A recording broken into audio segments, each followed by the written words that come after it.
Jim Fahey on the challenges facing Haiti even before last week's earthquake. We're joined here in studio by a number of guests. We have Anita Exantus, who is a Haitian citizen living here and studying here in Ireland. We have Paddy Doyle, who's an Irish businessman who's been working and living in Haiti and who was in Port-au-Prince when the earthquake struck on Tuesday of last week. And Tom Arnold, who's Chief Executive of the Irish Aid Agency Concern. Perhaps I can come to you first of all. Paddy, you were there, as I said, at the moment that the earthquake struck. Your business was based in the Digicel building, which is one of the buildings that survived the quake. But what are your recollections of that moment? Recollections would be, Brian, at about 10, it was about 5 to 5, 10 to 5, 5 to 5. I was just wrapping up the day. I'd just come back from holidays back home, and we were just discussing how we were pushing forward for January, myself and one of my colleagues. And next thing, the building was shaking. It wasn't really registering with me at that stage what was happening, but next thing, within a second, there was a massive, colossal power that was just hammering the building, and it was to move, to get out and take my colleague and get out of the building. So you immediately evacuated the building, and when you got out onto the street, what did you see? What faced you? The street was just chaos, utter chaos on the streets. There was just so much death, so much screaming, and the dust, so much dust everywhere. Buildings collapsed.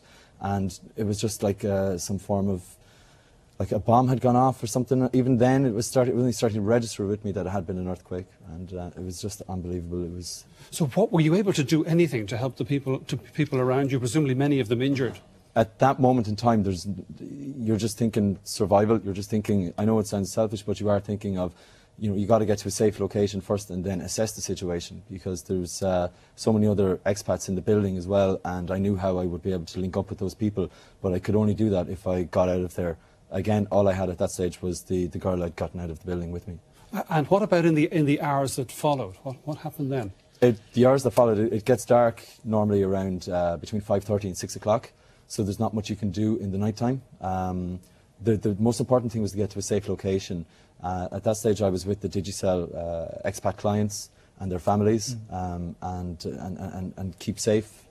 Make sure you have water. You start planning ahead, because you don't know if you're going to be isolated in that area for days or for how long. So food, water, fuel, blankets. There was babies there. Make sure we got cots out of the apartments, because you have mosquitoes as well. And anything that, in case it rained, anything that we could put over. So this was survival mode, really, for you and 100% survival, and everyone else in Port-au-Prince. Everybody. Tom Arnold, you in the last number of days have visited Haiti. Now you have considerable experience of going into disaster areas and trying to assess the scale of the damage and the needs of those who have survived. What do you make of the situation in Haiti? It's very serious. I mean, in some of the slum areas, 50 to 60% of the buildings have collapsed. The death toll is obviously huge. The number of people who don't have homes is very large. It's hundreds of thousands. And they are all sleeping out in the street or in squares. They're afraid in any event to go into their homes, even if the homes were still there.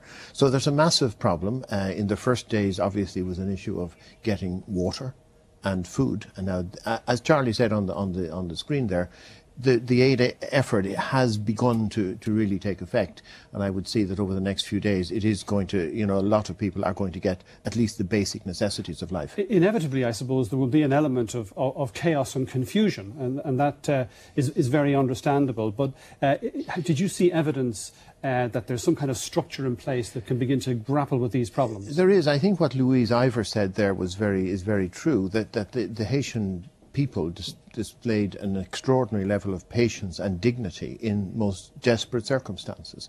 Now, if the aid wasn't going to get through, obviously that would make it a lot more difficult. But certainly in the last few days, and when I was there, it was last Sunday and Monday, even then people seemed to be behaving with dignity and with a greater level of calm than you would expect.